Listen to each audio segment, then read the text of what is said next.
Mike here. I am so glad you could join me. Now, this started off with a message from James Hollywell. He wanted me to look at a video of an SR-71 pilot claiming to see more than he should be able to see if the Earth was in fact a ball. And I told James after watching the video that I would need the pilot's name and I would need to verify this story simply because in the past I have used other people's information and found it turned out to be false. And I don't want to mislead anybody, folks. So I super double check now before I make any video.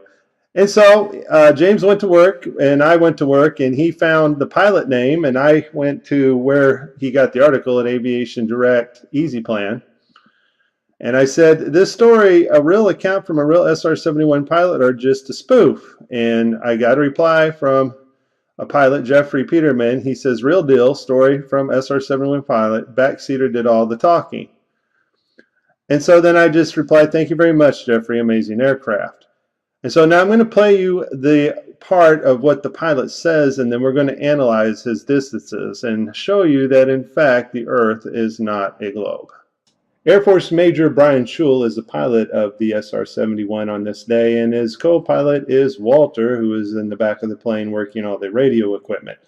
And so I checked this out on Air and Space to get the pilot's name and to verify the story.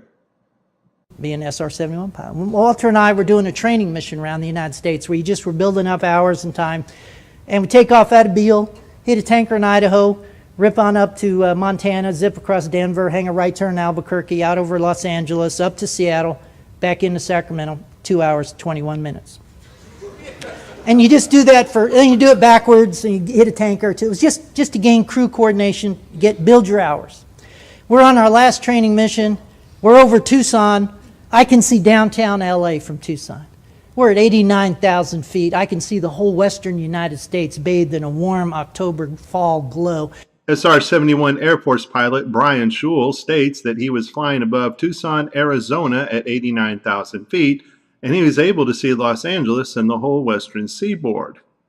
Now, of course, this is not possible if the Earth is in fact a spinning ball, because Brian Schul's max view distance would have only been 365 miles, Los Angeles being covered up by 9,970 feet of curved Earth. Let's continue. I can see the chain of Rocky Mountains from Canada to New Mexico. Oh, what was that, Brian? Did you just say you could see all the Rocky Mountains from New Mexico to Canada? I can see the chain of Rocky Mountains from Canada to New Mexico. I guess Brian did say that. So, from the tip of New Mexico to the very edge of Canada is 1,150 miles.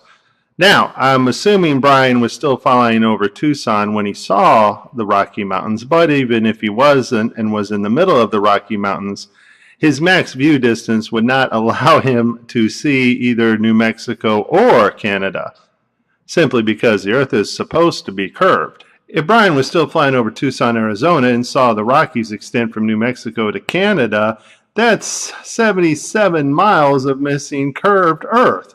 If he was in the center of the Rockies, he still only has a max view at 365 miles at 89,000 feet. Folks, throw your globes in the trash, wipe the tears away. The Earth is flat, proven by the United States Air Force. This is Mike. Thank you for watching. Please like and subscribe.